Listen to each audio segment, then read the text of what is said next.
అమ్మగారు ఇదిగోనమ్మా కోడి. చాలా తిరిగి తిరిగి అట్టుకొచ్చానమ్మా.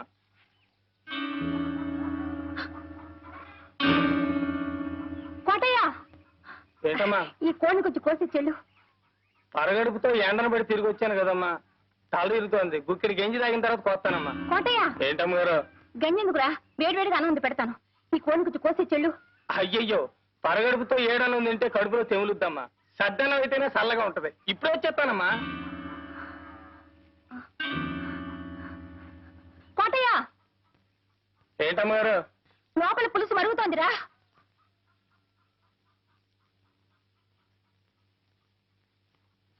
లోపల పులుసు మరుగుతోంది.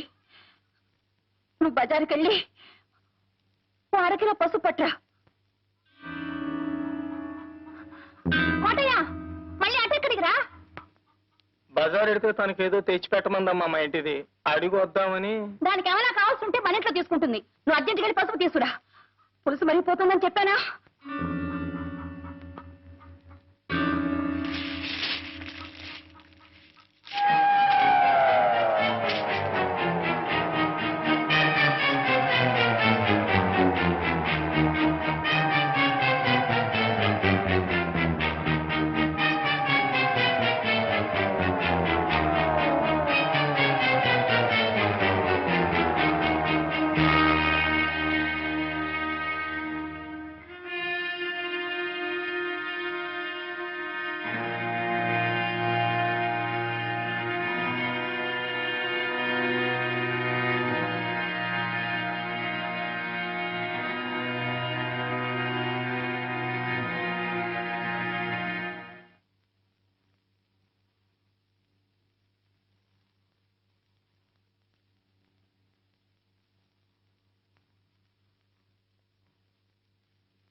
ఎక్కడికి రా?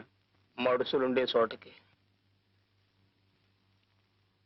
ఎక్కడికైనా పో, నీకు దానికి కూలి. ఎన్నాళ్ళు నమ్మకంగా పనిచేసినందుకు మంచి కూలీ గిట్టింది బాబు.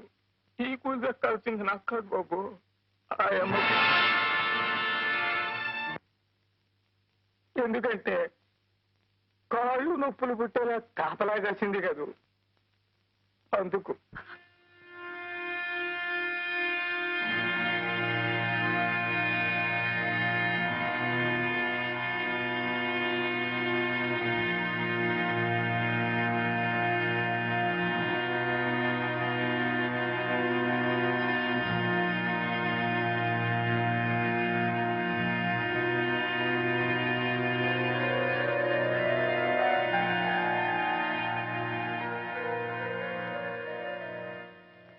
ఏ భర్త ఏ భార్య కూడా సంపాదించి పెట్టలేని గౌరవ ప్రతిష్టలను నాకు మీరు సంపాదించి పెట్టారండి.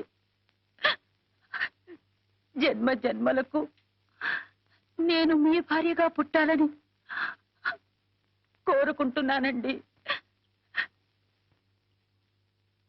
ఎందుకలా చూస్తున్నారు? ఈ రంకుకి నా బొంకుకి ఒక వెల కట్టి కూలిచ్చాడా కోటిగాడు? మీరెంత కూలిస్తారు నాకు? పశువుల కంటే హీరోయిన మీరు ఓ మనిషేనా? చెప్పండి చెప్పండి. ఎక్కడికి రా? పశువుల కంటే హీరోయిన మీరు ఓ మనిషేనా? చెప్పండి. చెప్పండి. పశువుల కంటే హీరోయిన మీరు ఓ మనిషేనా? చెప్పండి. చెప్పండి. పశువుల కంటే హీరోయిన మీరు ఓ మనిషేనా? చెప్పండి. చెప్పండి. చెప్పండి చెప్పండి చెప్పండి. మీరు ఆ గుడిసె గుమ్మల్లో అడుగు పెట్టినప్పుడే మీ చొక్కా పట్టుకుని ఆపుంటే నాకీ నింద వచ్చుండేదే కాదు. ఆ పని చేశాను ఇన్నాళ్ళు. భర్తన్న గౌరవంతోనే ఆ గుడిసె కాపలా కాస్తూ నిలబడ్డాను. ఒక్క క్షణం ఆలోచించండి. నేను నిలబడ్డ స్థానంలో మీరుండి ఆ గుడిసె లోపల నేనుండుంటే రంకుతనం అంటగట్టి మక్కలెరగతని బయటికి తరిమేసేవాడినే. నువ్వు నా ఇంటికి వచ్చింది వండి పెట్టడానికే, ఉపదేశాలు చేయడానికి కాదు. నేను మగాడినే, లక్ష్య చేస్తాను, నా ఇష్టం చేటు ప్రవర్తిస్తాను. నీకిష్టమైతే నోరు మూసుకొని ఇంట్లో పడుండు, లేకపోతే మూల సర్దుకొని బయలుదేరు.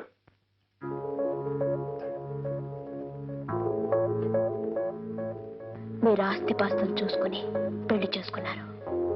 మేము మనసులు తెలుసుకుని ప్రేమించుకున్నాం. గొప్ప వ్యాపారివయ్యా నువ్వు. బతికేవో వ్యాపారం నీకు. మన పెళ్లి అనే వ్యాపారంలో నువ్వు లాభం సంపాదించావు, నేను నష్టపోయాను, కష్టాల పాలయ్యాను.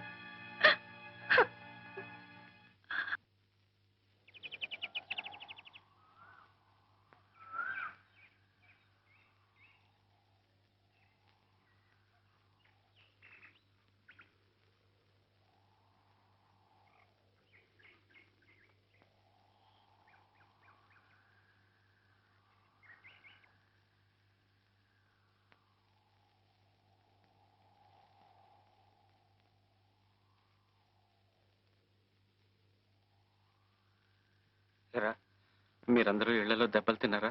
చూడరా, ఇదంతా నీ వల్ల అయిందిరా. సారీరా. ప్రేమ ప్రేమ నువ్వు తలబాదుకోవడమే కానీ అందులో ఒక ఆవు గింజంతైనా సీతాకోక చిలక ఉందట్రా. ఒరే, అలా అనుకురా. కరుణ సంగతి మీకు తెలీదు. ఆమె నా కోసం ప్రాణమైనా ఇస్తుందిరా. ప్రాణాలు ఎవరికి కావాలరా? రేపు సాయంకాలం 5 గంటలకి దత్తుడి గారి తోట దగ్గరికి రమ్మను, అప్పుడు చూద్దాం. వస్తే ఆ అమ్మాయికి నీ మీద నిజమైన ప్రేమ ఉన్నట్టేరా. రే, కబురు అందితే తప్పకుండా